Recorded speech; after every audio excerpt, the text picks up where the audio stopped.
नमस्कार दोस्तों, स्वागत है आप सभी का एक बार फिर से जीएस अध्ययन पर। दोस्तों, आज हम लोग शैव धर्म के बारे में पढ़ेंगे। इससे पहले हम लोगों ने बौद्ध धर्म के बारे में पढ़ा था। बौद्ध धर्म और जैन धर्म हमने खत्म कर दिया है। इसके बाद आज हम लोग शैव धर्म के बारे में पढ़ेंगे।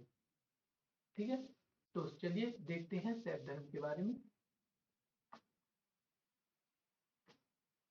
भगवान शिव की पूजा करने वाले जो भगवान शिव की पूजा करने वाले थे उन्हें शैव एवं शिव से संबंधित धर्म को शैव धर्म कहा गया।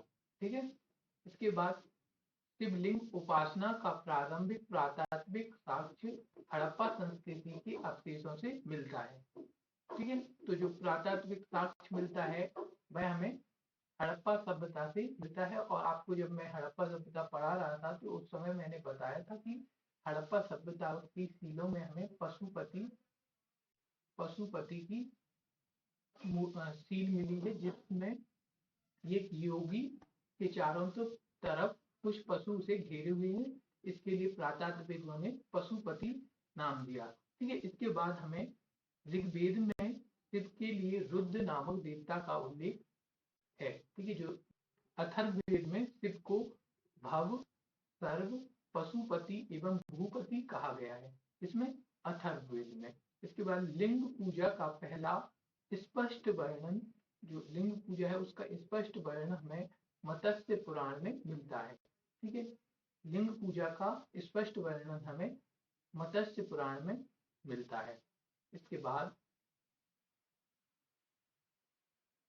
महाभारत के अनुशासन पर्व में लिंग पूजा का वर्णन मिलता है।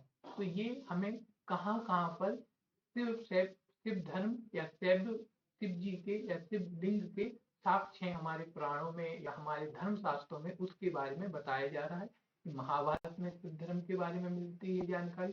वैदिक काल में हमें जो वेद थे, ऋग्वेद, अथर्ववेद, उसमें जानकारी मिलती है। और हमारी जो प्राचीन सभ्यता, जिसे हम लोग हड़प्पा सभ्यता कहते हैं, सबसे प्राचीन सभ्यता, उसमें भी शैव धर्म के साक्ष्य हमें देखने को मिलते हैं। ठीक है, इसके बाद रुद्र की पत्नी के रूप में पार्वती का नाम तैत्तिरीय आरण्यक में मिलता है। जब मैंने आपको वैदिक साहित्य पढ़ाया था तो आपको बताया था कि वेदों के 4 भाग होते हैं, और जो 4 भाग हैं उनमें वेद, जिन्हें संहिता, उसके बाद ब्राह्मण, फिर अरण्यक और फिर उसके बाद उपनिषद। तो जो अरण्यक है उसमें तैत्तिरीय अरण्यक में हमें रुद्र की पत्नी के रूप में पार्वती जी का नाम मिलता है। इसके बाद शिव की पत्नी का सौम्य रूप हमें पार्वती, ठीक है, उमा और गौरी, उमा और गौरी एवं भैरवी के रूप में मिलता है। शिव की पत्नी के नाम थे। इसके बाद वामन पुराण, जो पुराण है हमारे वह 18 हैं, और उनमें से जो वामन पुराण है उसमें शैव संप्रदाय की संख्या 4 बताई है। ठीक है, जो शैव संप्रदाय है उनकी संख्या कितनी बताई है? 4 बताई है। कौन कौन से? पशुपत, कपालिक, उसके बाद कालमुख और फिर लिंगायत। तो ये 4 शैव संप्रदाय थे जिनके बारे में हमें 52 पुराण में जानकारी मिलती है। ठीक है, इसके बाद हम देखेंगे पहला जो पशुपत संप्रदाय है। पशुपत संप्रदाय शैवों का सर्वाधिक प्राचीन संप्रदाय है। ठीक है, इस संप्रदाय के इसके संस्थापक या पशुपत संप्रदाय के संस्थापक लकुलिश थे। ठीक है, लकुलिश पशुपत संप्रदाय के संस्थापक थे। इसके बाद जिन्हें भगवान शिव के 18 अवतारों में से एक माना जाता है। भगवान शिव के 18 अवतारों में से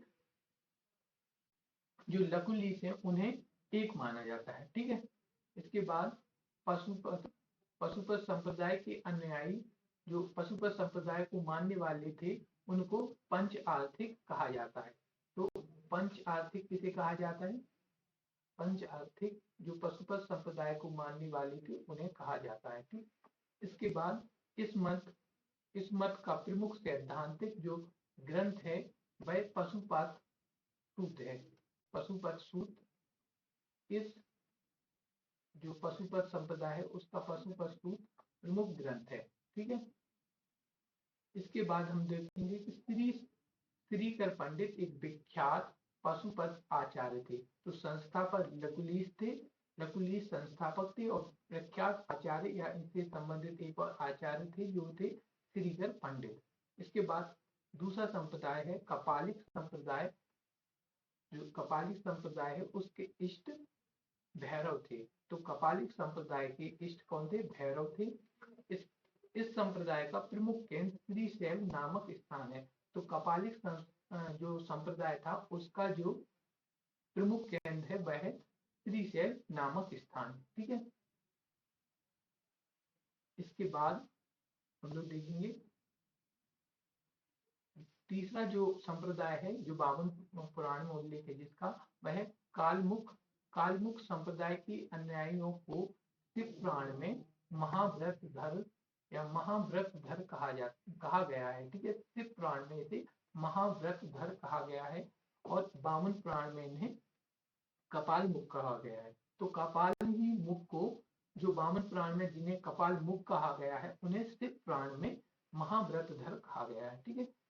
इसके बाद इस संप्रदाय के लोग जो कपाल मुख संप्रदाय थे उस संप्रदाय के लोग या जो उपासक थे उसे नर कपाल में ही भोजन एवं जल तथा सुरापान करते थे। ठीक है। और उसके बाद भस्म मलते थे। जो कपाल मुख थे वह नर कंकाल में भोजन जल और सुरापान करते थे और उसके बाद भस्म मलते थे। ठीक है। इसके बाद लिंगायत समुदाय, चौथा संप्रदाय लिंगायत संप्रदाय दक्षिण में प्रचलित था।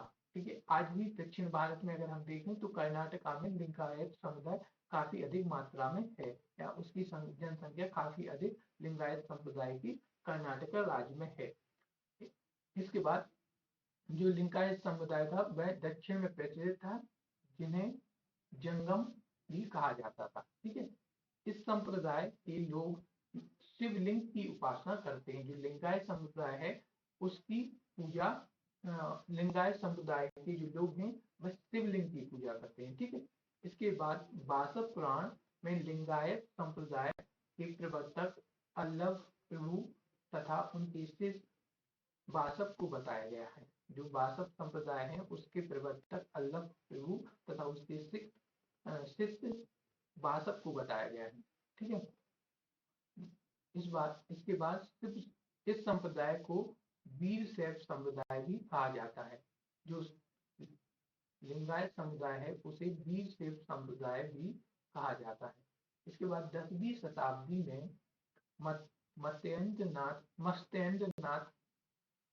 मत्स्येंद्रनाथ थे उन्होंने नाथ संप्रदाय की स्थापना की थी। मत्स्येंद्रनाथ ने नाथ संप्रदाय की स्थापना की थी और इस संप्रदाय का व्यापक प्रचार प्रसार बाबा गोरखनाथ के समय में हुआ था। तो गोरखनाथ के बारे में आपको पता है कि गोरखनाथ जी का मंदिर गोरखपुर में है। जो इस संप्रदाय की या जिसे नाथ संप्रदाय कहा जाता है उस संप्रदाय के प्रमुख प्रचारक थे या प्रसारक थे। इन्होंने इनके समय पे अत्यधिक प्रचार प्रसार हुआ इसका नाथ संप्रदाय का। इसके बाद दक्षिण भारत में शैव धर्म चालुक्य, राष्ट्रकूट, पल्लव एवं चोलों के समय में लोकप्रिय रहा है।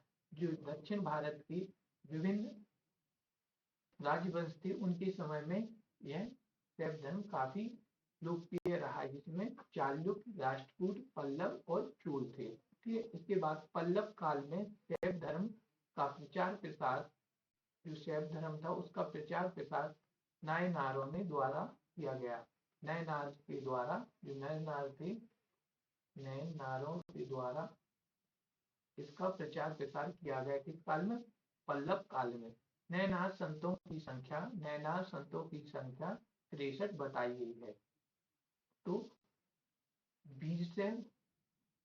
वीरशैव और नायनार शिव धर्म से संबंधित, वीरशैव और नायनार शिव धर्म से संबंधित हैं और नायनारों की संख्या 63 बताई गई है। ठीक है। जिनमें अपार त्रिज्ञान, ठीक है, त्रिज्ञान आदि के उल्लेखनीय है या अपार त्रिज्ञान आदि उल्लेखनीय नैना संत है। ठीक है, इसके बाद एलोरा की प्रसिद्ध जो कैलाश मंदिर है उसका निर्माण राष्ट्रकूटों ने करवाया था। एलोरा की जो गुफाएं वहां पर एक कैलाश मंदिर है उसका निर्माण राष्ट्रकूटों ने करवाया था। ठीक है, चोल शासक राज जो चोल शासक राज प्रथम ने तंजौर में प्रसिद्ध राजराजेश्वर शैव मंदिर का निर्माण करवाया था। ठीक है, राज प्रथम ने शैव मंदिर का निर्माण करवाया था जिसे राजराजेश्वर शैव मंदिर कहा जाता है। ठीक है, इसके बाद इसे ही यह राजराजेश्वर मंदिर को ही बृहदेश्वर मंदिर के नाम से भी जाना जाता है। ठीक है, कुषाण शासकों की मुद्राओं पर शिव एवं नंदी एक साथ अंकन में प्राप्त हुए हैं। तो जो कुषाण शासक थे उनके भी उनके सिक्कों में भी हमें शिव एवं नंदी का अंकन मिलता है। तो ये जो आज हम लोगों ने पढ़ा यह शैव धर्म से संबंधित था। यह महत्वपूर्ण जानकारी हमें शैव धर्म के बारे में पता चली, जैसे पशुपति संप्रदाय के संस्थापक लकुलिश थे। ठीक है, तो ऐसे ही विभिन्न जानकारी हमें प्राप्त हुई। तो धन्यवाद, बने रहिए हमारे साथ और हमारे चैनल, अगर आपको हमारा पढ़ाना अच्छा लग रहा हो तो कृपया करके हमारे चैनल को सब्सक्राइब करिए। धन्यवाद।